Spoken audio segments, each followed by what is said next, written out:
afternoon and welcome to the States. On this show, we probe the issues and dig the solutions. The show is sponsored by 𝗟𝗓𝗩𝗘 University. 𝗟𝗓𝗩𝗘 University is located in Kumasi in the Ashanti region. My name is 𝗟𝗓𝗩𝗘. I'll take a quick break and I'll be back to introduce the topic for discussion. Stay with me.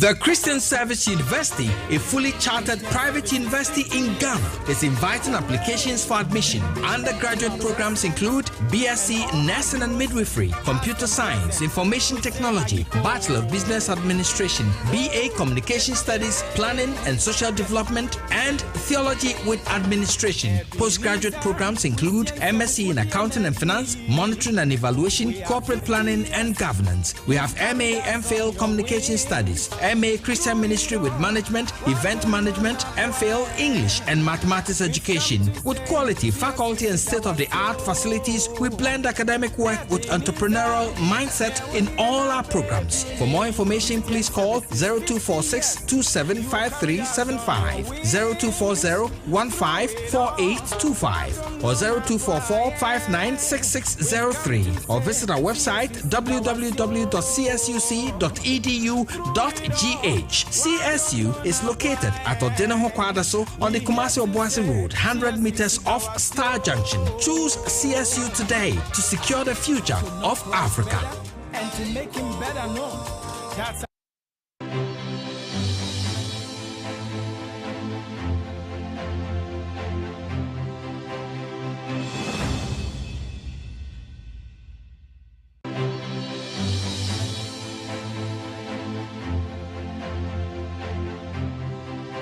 back. Let's quickly do W briefs. On W briefs, what we do is to give you an executive summary of the topic for discussion for the day. Now, what are we looking at this afternoon? In March this year, Ghana hosted the 13th All Africa Games in Accra. It was hugely successful. The performance of our athletes was top-notch, super compared to the previous one held in Morocco. We were able to bag 67 medals. 19 gold, 29 silver, and 19 bronze. That was specific and emphatic victory there for Ghana, comparing our performance over the years. Then, just this Monday, the controversy began. What was this controversy?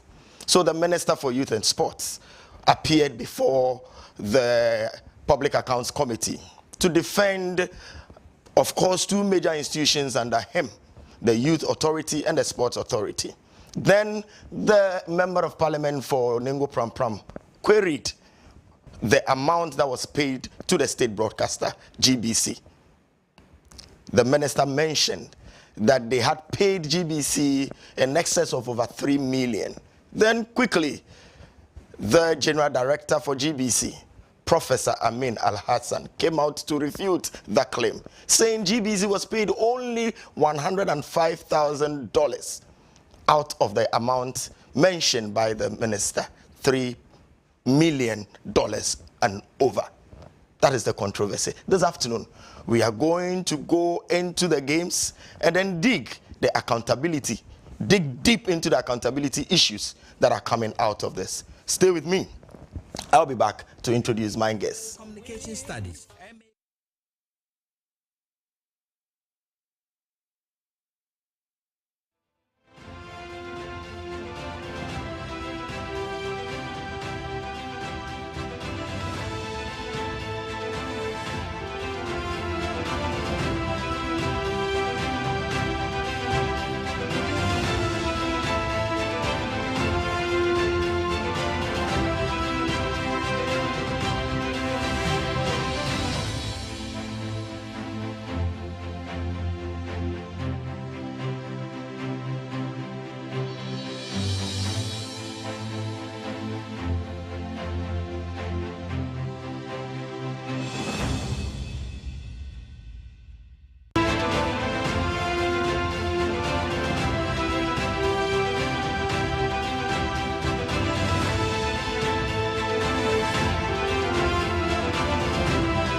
Welcome back to the State.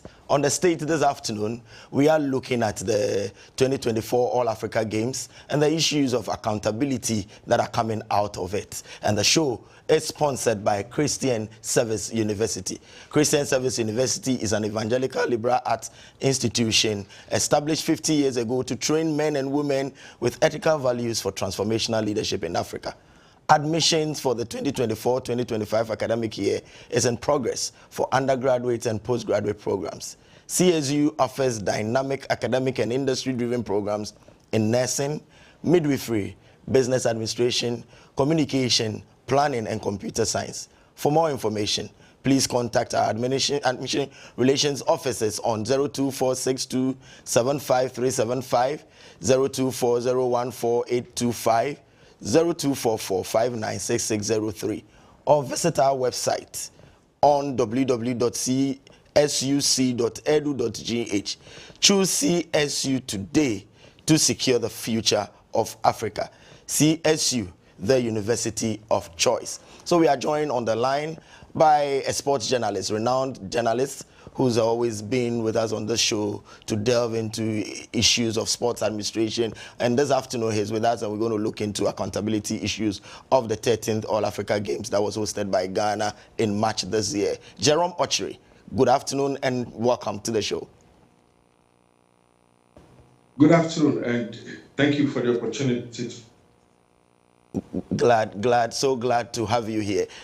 𝗟𝗓𝗏, First off, do you agree with me in my introduction where I mentioned the, should I say, successful achievement of our team in March? Let me also mention to viewers that we have 𝗧𝗵𝗲𝗃, an anti-corruption campaigner, also with us on the line.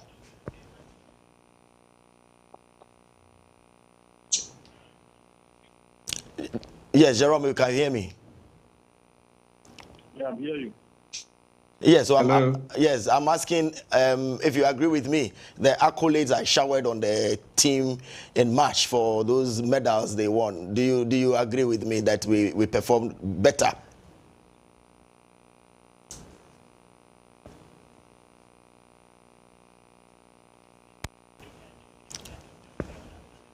Let's work the line and get 𝗟𝗏𝗏 back. But 𝗧𝗏𝗏𝗃, good to have you on the show. Yeah, now I can. The connection.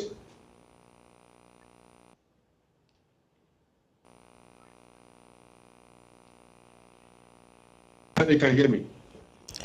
Yes, 𝗧𝗏𝗏𝗃, we'll work the line to get 𝗟𝗏𝗏. 𝗧𝗏𝗏𝗃, good afternoon, 𝗧𝗏𝗏𝗃.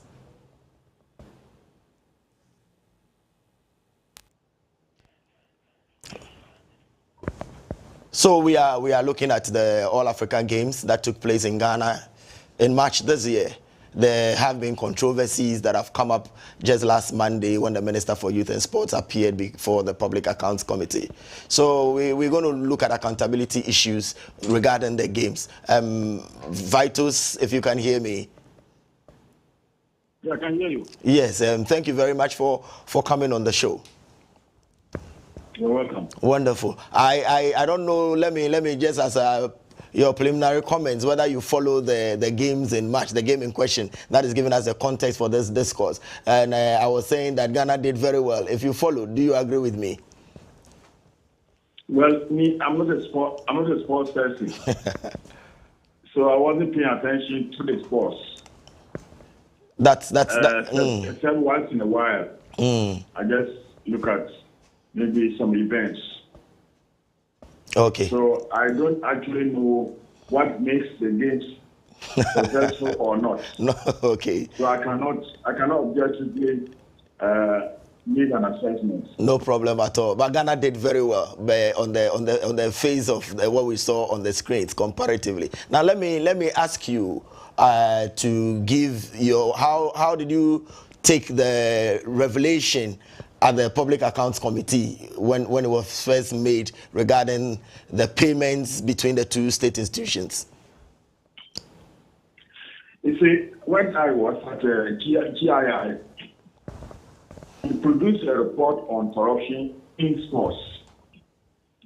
And it's a worldwide global concern that sports is always involved in corruption. You know, especially in this country, when they are going for some games or tournament, they ask for the budget, and it's like it's always in secrecy. They don't want to release it. Meanwhile, you're supposed to present the budget to Parliament, for Parliament to approve it. And once it's laid before Parliament, it becomes a public document. So why do you hide if you have nothing to hide? So that already raises suspicion about your intentions. And that is very, very bad for sports in this country. Whether it is football, men's football or women's football, or these games, or the Olympics, it's always shrouded in secrecy. And you mentioned the bit that it has to go to Parliament for approval, but we've experienced that there have been instances where it didn't go through the appropriate route, which is Parliament. From where you sit as part of governance, looking at issues of corruption and all its other accountability challenges, what do you think is not right? Is it that Parliament cannot bite? Because we know the right thing must be done, and they keep doing that without passing it through the legislature. Well, it is from the executive and Parliament as well. The executive doesn't usually provide adequate information on a timely basis. They just keep dodging the question sometimes until they have gone and returned. So they have gone and spent the money, and they come back, and then they report to Parliament. And Parliament has no baseline information, like the approved budget, to now see whether the expenditures were as approved by the House. So they take advantage, the legislature takes advantage of that and spends anyhow. Now, in most countries, especially the advanced countries, sports and games are self-financing. So for this country to always pay huge amounts of money for these things when they are holding the country, or even when we are not a whole but going to another country, it looks odd. And from the corruption perspective, certain people always stand to gain by these shady deals. And so it's shrouded in secrecy. There's no transparency and there's no accountability in most cases. Great. You mentioned shady deals. I'll come back to that. We'll try to flesh it out, examine whether there were any of such deals and whether the deal was shady. We'll come back. But let me quickly speak with J-Rom. J-Rom, I made the earlier remarks that comparatively our performance in the 13th All Africa Games was an improvement. It was better. Do you agree? Well, I think it was relatively better. And we have to look at it from the point of view of the Ghana Arm Wrestling Federation, who I would say at the last minute or just about when the competition was ending, came in to give Ghana a lifeline by winning. If my memory serves me right, they won about 41 medals or so to salvage Ghana's image at the competition, because in most of the games, particularly those that we participated, we could not win medals. At some point, we had only won, I think, 6 medals or so, while others were in their 40s and 50s. And the Ghana Arm Wrestling Federation came in, won virtually every competition they participated, and gave Ghana's image quite a good shot. So relatively, I would say yes, it was better. Because I remember the Morocco one where we were winning 2 golds, 2 silver and 3 bronze and 5 bronzes. So like you said, relatively, we could have done better. So how did you take the revelation at the Public Accounts Committee when it came? You've been with them, you know the system, the governance structure and the sports space. Did you say that it has happened again? First of all, let me make these general remarks on the Public Accounts Committee sitting. As I'm not just a sports journalist, I'm also a governance and leadership student. And so some of these matters are matters that I have so much interest in. You know, I have never been comfortable or happy with the way we seem to have public officers or public office holders come to the Public Accounts Committee, and it's virtually an advertisement of how we have mismanaged or we are mismanaging the country and the expectations of the people. So anytime I'm watching the sittings of the committee, I am left with the conviction that something more has to be done to ensure that there is some consequence. I mean, after the revelations, it shouldn't be that we probe reports, we probe the work done by some of these public office holders, and at the end of the day, you don't really find out or you don't really know what happens, what actions are taken to ensure that some of the things that the committee talks about or the AG's report bring out really end somewhere. It's becoming like almost every time there are revelations, we get so dramatic about them, and then nothing happens. That has to change at some point if we want to get things better. Now to the matter on the table, you know, I was surprised. I was very surprised when I got to know that that was a quantum of money that went to the state broadcaster. Now, my surprise, I would say, even turned into something else when the state broadcaster came out to deny that that wasn't how much they received. And in fact, if you do a comparative analysis of how much they say they received, to what the minister says was given to them, you see that the amount pales into some insignificance. Now, here's my problem.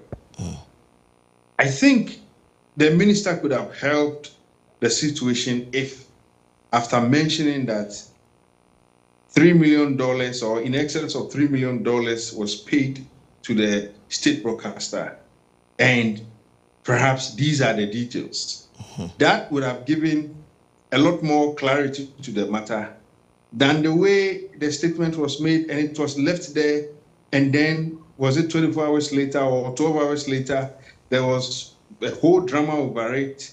The state broadcaster had to come in and say, what the minister is saying is not true. This is what happened. And then they give a breakdown of yes, Jerome's line. The Jerome's line is giving us problem.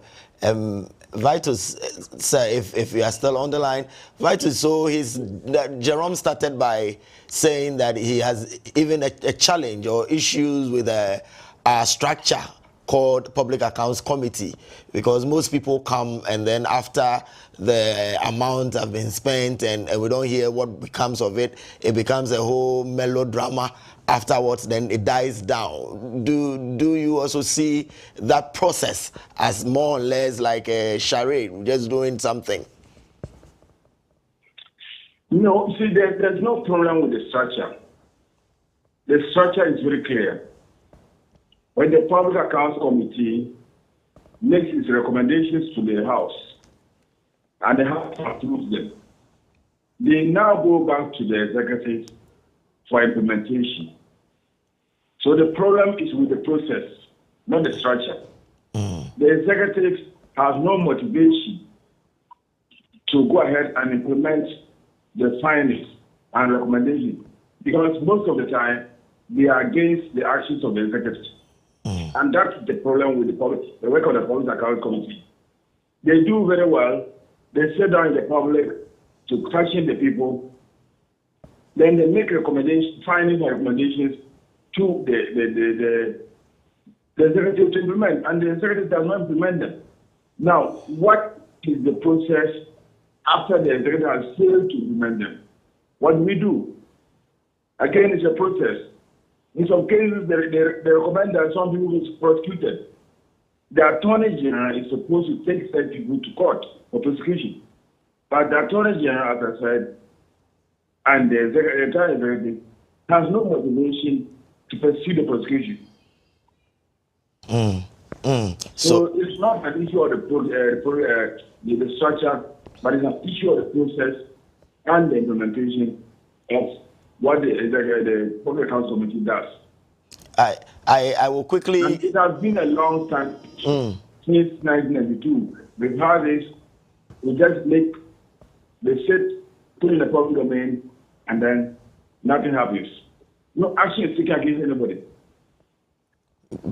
But I know some people are made to refund, because when there's state agencies, the executives and leaders come to sit there to answer, they are asked to tell whether the recommendation of the audit service have been implemented. You were supposed to retrieve this amount from this said person. How far have you gone with it? So they are able to recoup some of those monies that go. But people ask that, should it be just refunding the money? Then people will always squander and then come to Public Accounts Committee and they'll be asked to refund. You mentioned a bit about prosecution. That's why I am saying this. So do we see a time, maybe with this particular development, with this particular story we are looking at, where, like you said, Attorney General will prosecute the matter?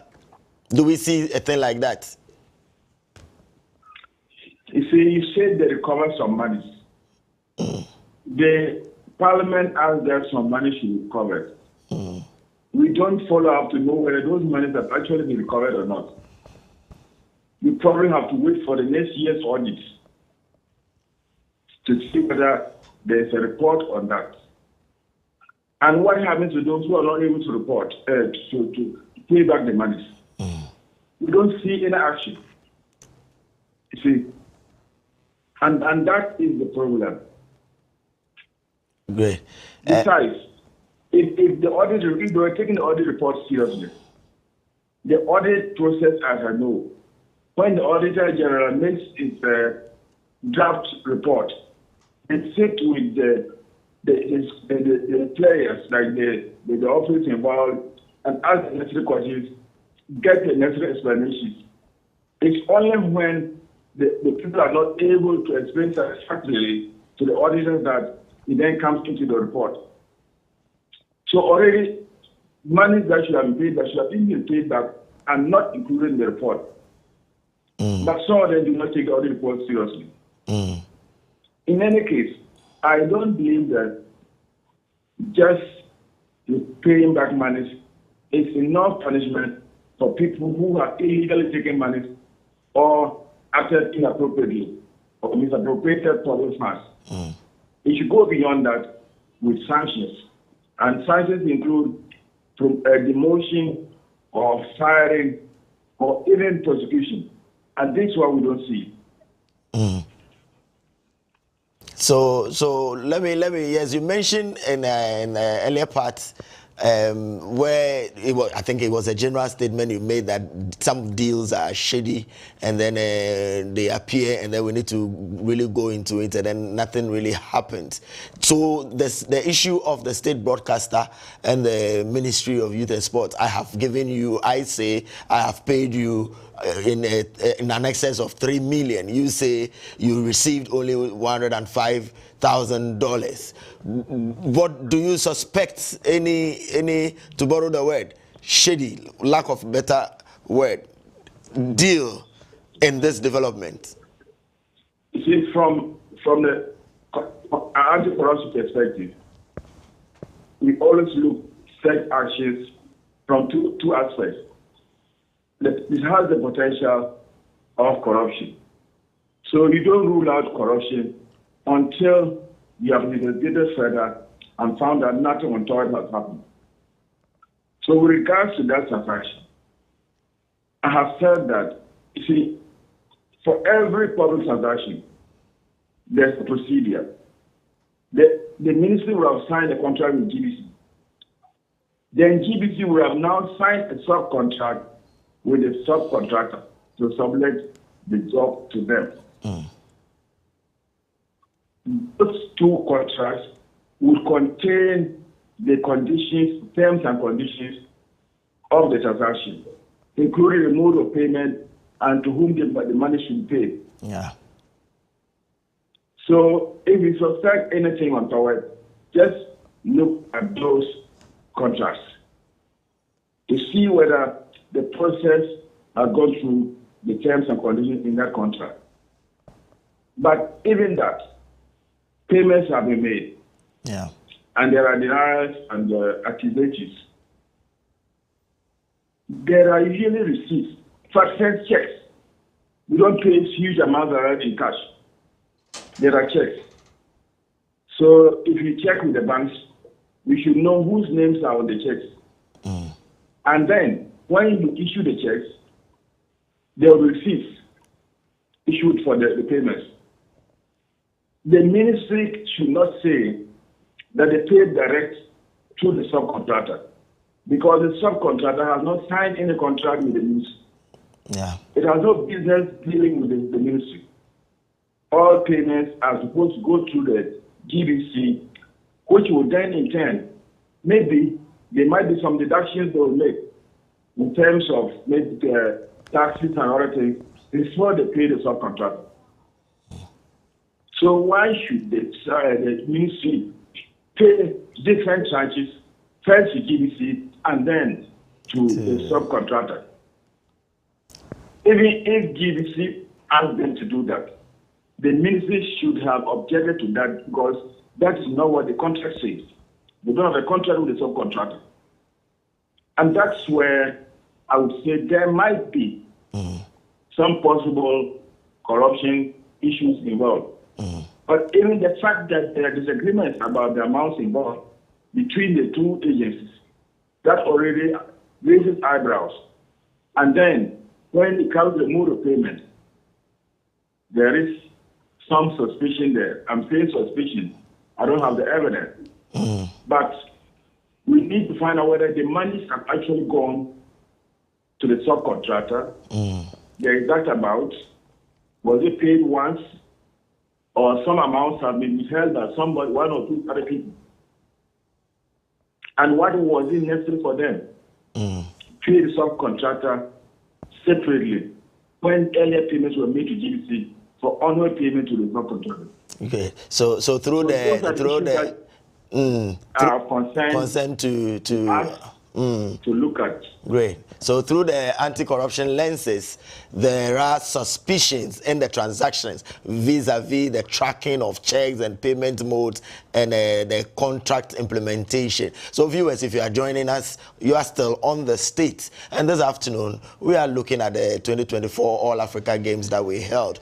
And then we are trying to dig into accountability issues. And 𝗧𝗵𝗘𝗬𝗓, an anti-corruption campaign person is with us, or let me say anti-corruption campaigner. And then we also have 𝗟𝗓𝗃𝗓𝗓, sports journalist, joining us. Let me quickly go to Jerome. So Jerome, you were making a point and the line went dead or bad along the line. So first you established the fact that as a student of governance, you had issues with how we just go and then nothing really comes out of it. Then you were going to look at the substantive issue of the Ministry of Sports and then the GBC, how the issues have panned out. What do you make? Exactly. So I was saying that, and I think Mr. Azim dealt with the point I was making about the what happens after the probe, what happens after the report has been issued.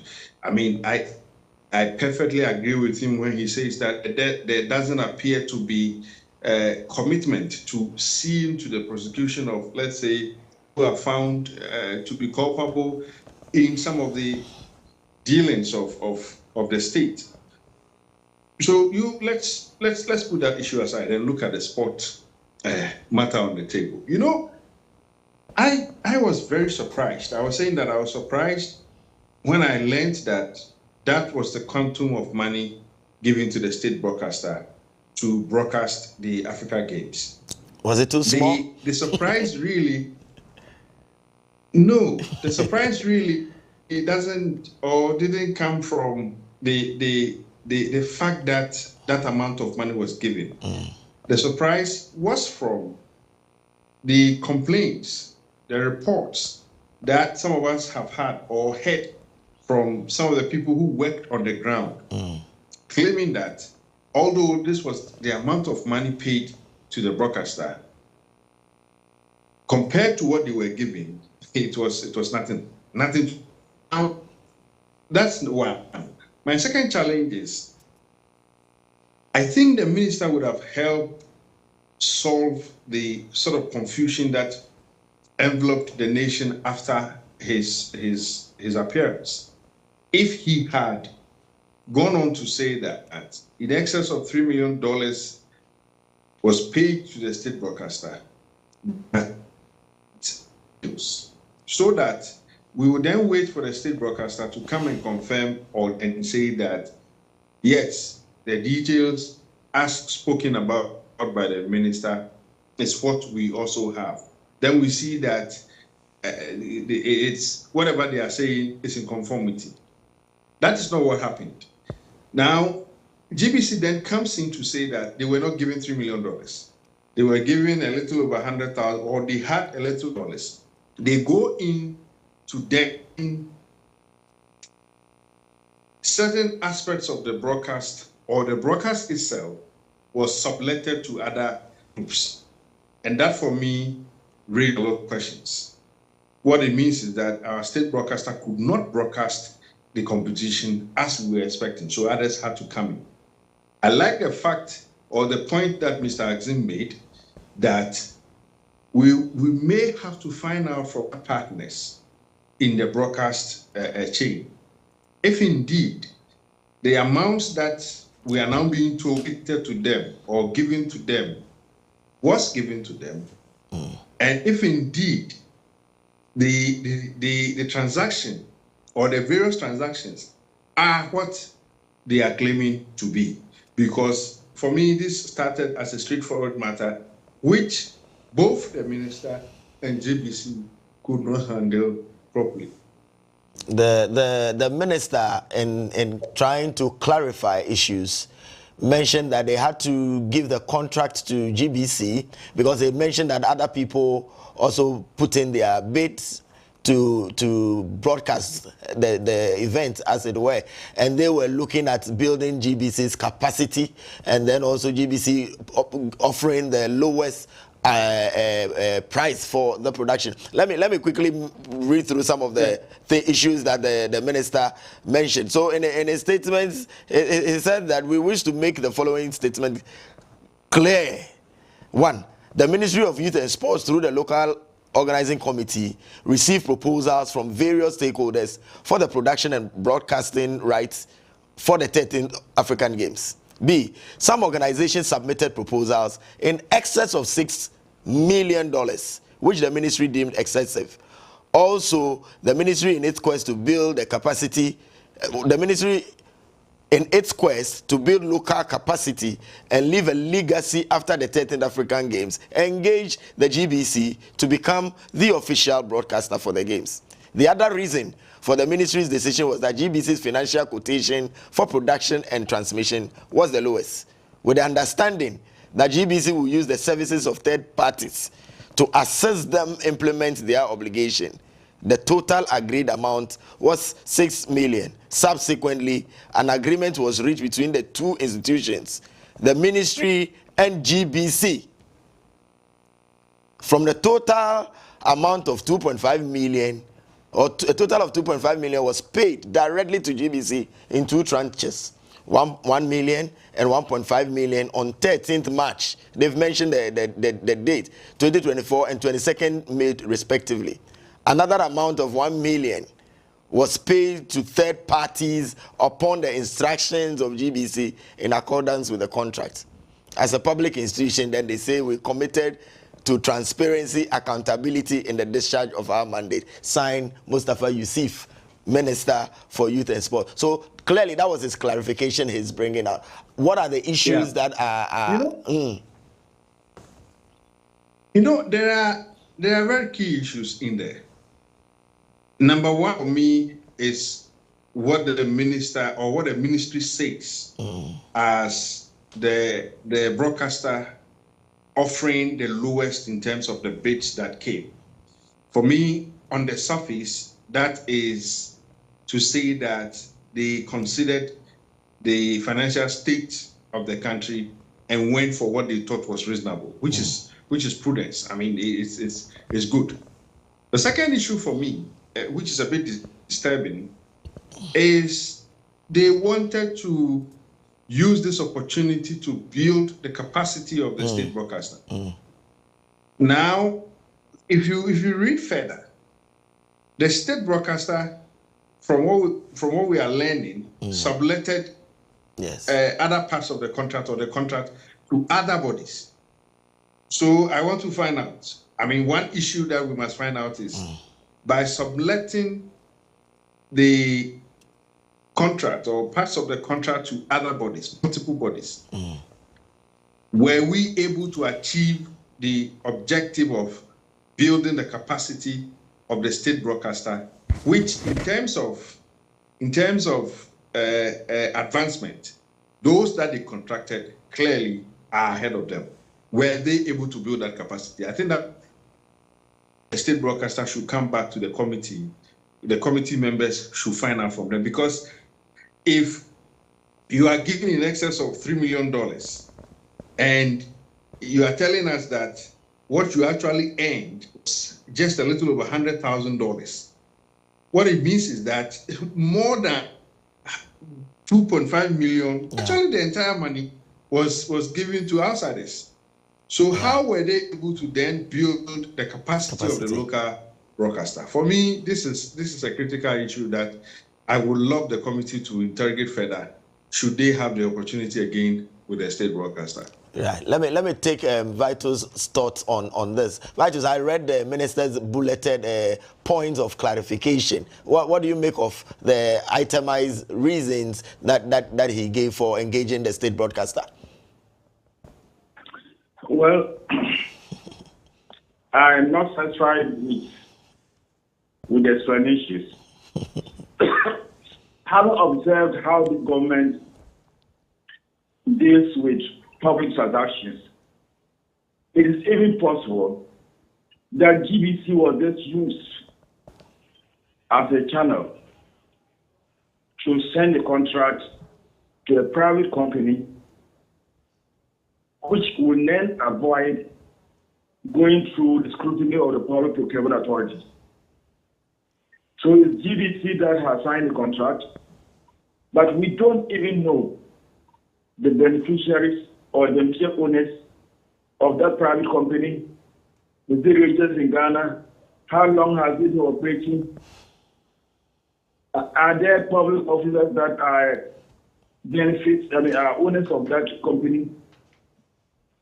So the other side of it is the suspicion that GBC was just used as a channel to pass public funds through to a private body. Probably, as we've seen with other transactions, company probably with public officers' interest.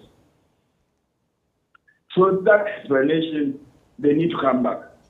So for me, they should put the contracts, both GBC and the ministry, should put the contract and the subcontracts in the public domain, or at least submit them to the Public Accounts Committee, then photocopies of the checks, photocopies of the receipts that were issued as a result, so that we can be convinced by what they decide which person or which body is being truthful or not. Okay, great. So, viewers, we have been digging the issue of the 2024 All-African Games, and our guests on the show have been 𝗟𝗓𝗃𝗓, a sports journalist, and Vital's 𝗧𝗵𝗲𝗘, an anti-corruption campaigner. We will take a quick break. When we are back, we'll look at the way forward in our sports administration. Stay with me. Don't go nowhere. I'll be right back.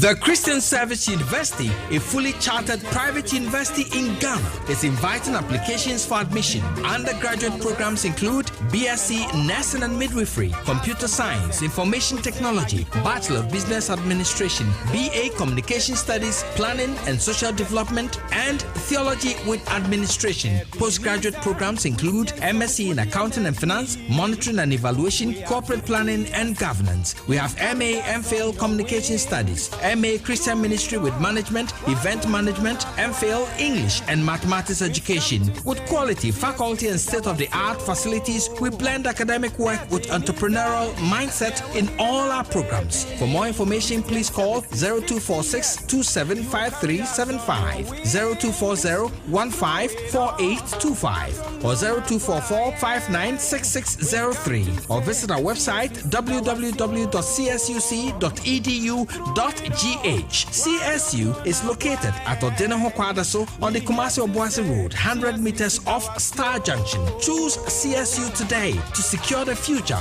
of Africa. And to make him better known. Praise God, praise God. Christ in tea, you respond, yeah, addition. I'm excited to announce to you, friends in the Lord, are you seeking for a platform where you can pray? Open baby up a soul bompire. Now ninyami edi in kitahon. Bibi chiro so. And I'm now the same kum. And you're coming home. Let's go into the prayer room on WTV every Friday 9 p.m. to 11 p.m. to meet seasoned ministers of God that God has raised to impact your life. Remember, John Wesley said, I have too much to do, therefore I spend several hours in prayer in able to do it.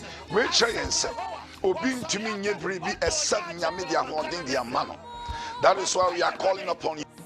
Meet myself, Reverend Hosea Osei, and the Evangelism Mission Renewal Directorate as we lead you into the prayer room where we encounter Christ. And I believe your life will never be the same. Call your friends or loved ones every Friday 9 p.m. to 11 p.m. where we will encounter Christ. God bless you. See you on our screens on WTV every Friday 9 p.m. to 11 p.m. God bless you. That each and every one of us.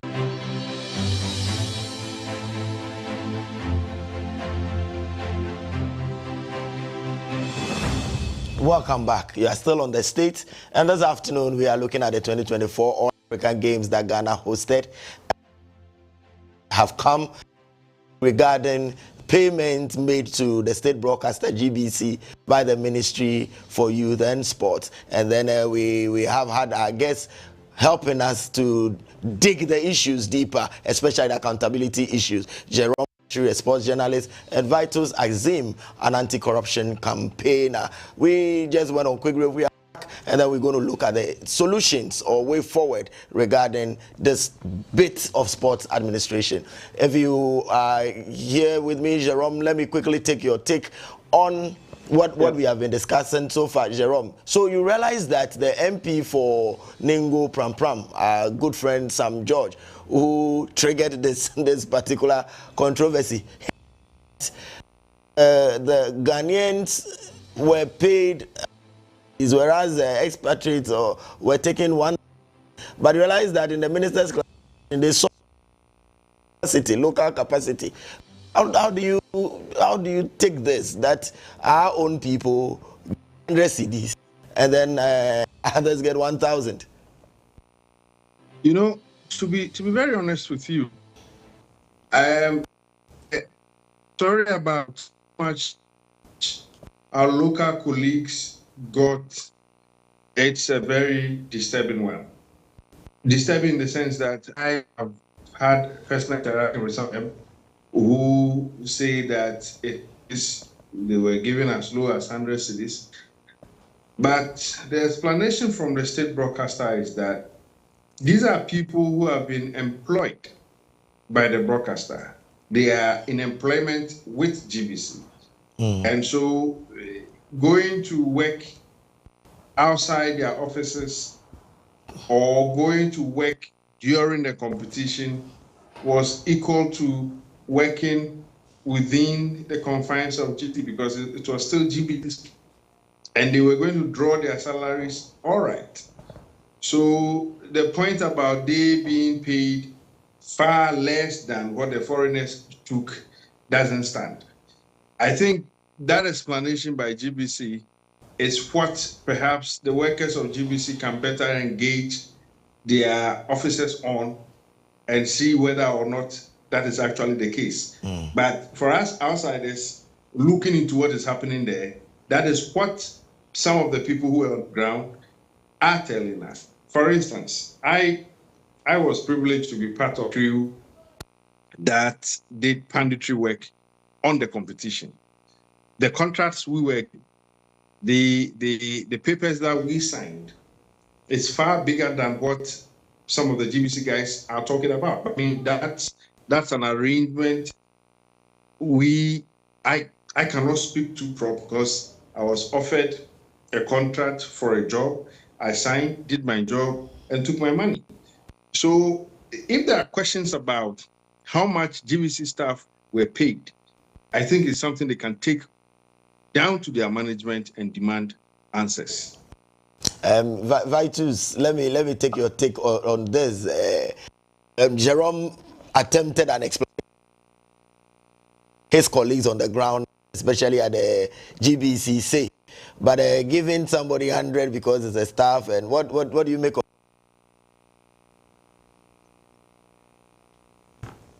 Vitus, if you could hear me. Okay, 𝗟𝗓𝗓, so just like you said, you signed a different paper, and then obviously your terms were different from their terms. But must it appear at Public Accounts Committee? Doesn't mean that has been the trend. That has been what has been happening. And why are they now telling us? Well, I don't know what the trend is. To be very honest with you, I mean, I have done a lot of work with GBC, and when it comes to tournaments, when it comes to competitions, we who are invited as pundits are always given different arrangements because we are not staff of the company. I mean, we are not staff of GBC, and so the arrangements they give us are always different. The point for me is this. In terms of coming to the Public Accounts Committee, why not? It has to be there because we are looking to the finances of the games. We are looking into how government of Ghana funded or provided funds for the organization of the competition. And these funds are taxpayers' money. So whether or not it is the trend, once it is a Public Accounts Committee sitting, once it is about the taxes of people that the government has spent, I don't see why it should not be made clear in the open for everybody who pays tax, or I mean every citizen of Ghana, I mean to understand and know what goes on or what went on during the competition. Vitus, I was asking earlier on your thoughts on the revelation that GBC staff, or let's say the local staff, were given 100 and foreigners were taking about 1,000, and 𝗟𝗓𝗓 was hazarding a guess that perhaps it was the GBC people are regular staff, so this was just something more or less like an allowance or something. What do you make of this in the light of building local capacity? Well, I don't think that GBC said they did not have the capacity in terms of human resources. They were not equipped. They didn't have the necessary equipment and adequate staff to move around. So the building of local capacity may not be an issue. Because the people, the subcontractors came for a specific period to help them cover the gates, get paid, and leave. I was actually making reference to some judges' query that how come GBC staff who also were part of the production were given 100 cedis and their foreign counterparts were given 1,000 cedis? Well, that one again depends on the terms of the subcontract. The 1,000 cedis is like $100. So when you compare that, I think that should not be an issue at all. GBC has got a condition of service, determining how much allowances you pay to staff when they do work or overtime or whatever. And that subcontractor also has his or her terms and conditions of service. And so it's left to the subcontractor from the contract sum to decide how much they are paying their workers. Unless GBC too was paying the workers of the subcontractor, which have been improper because they're paying them for the overall work. So GBC should not be paying their staff. And so even the amount they were paying, the subcontractor was paying his employees should not even be in the public domain. It is their internal matter. That's rightly so. Okay, so going forward, what do you think should be the way to travel in terms of accounting for some of these things and going around corruption, red flags and things in our sports administration? What is the way forward? The way forward is simple. We have laid down procedures and they are not followed and they are not followed. The relevant ministry to submit a budget to Parliament for approval.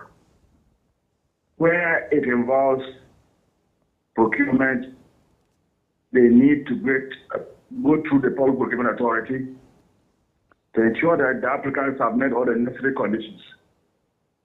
And this time, it's a requirement for them to let them know the beneficial owners of the company.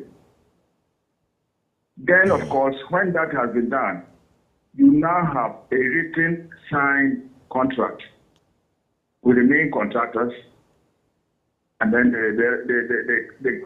relevant agency. Before you then also look at the contract between the relevant agency and the subcontractor. That may be subject to their negotiation, and the agency may even take some charges for facilitating the transaction. Then, of course, when it comes to payments, as I said, there will checks issue. You don't pay these monies in cash. They are not small amounts of money. Yeah. So when I talk about transparent accountability, when it comes to checking, I don't even know why the Public Accounts Committee did not ask for these documents even as a city to see them. So whether the auditor did not ask for these documents. If they had done all this, there wouldn't be this confusion. Exactly. J-Rom, let me take your thoughts. Way forward. What do you think should be the way forward in all this? We have to, as much as possible, we have to demand accountability from the people mandated to man public office. We have to ensure that the right things are being done.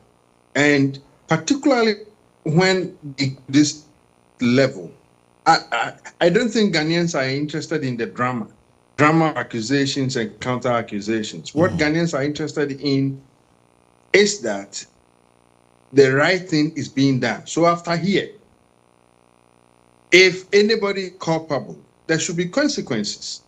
We shouldn't leave it like that it comes public, people are queried, and that is the end of it. If the report goes to Parliament and the executive has to take actions on it, those actions should be taken so that people are accountable for what they do. It will always be a lot of fun in the public domain, but the big anticlimax when it comes to making sure that the law of the land works in terms of holding people accountable for the things they do in public office. The laws of the land work in holding people accountable for the work and services they deliver. Thank you very much, gentlemen, for joining us on the show. Our guests have been 𝗧𝗵𝗲𝗘, an anti-corruption campaigner, and then 𝗟𝗵𝗪𝗘, a sports journalist. So we've delved into the matters surrounding the Africa Games that was hosted and issues that came out of it. The show has been sponsored by our own very Christian University in Kumasi in the Ashanti region. We are back on Friday. Thank you very much, and it is goodbye.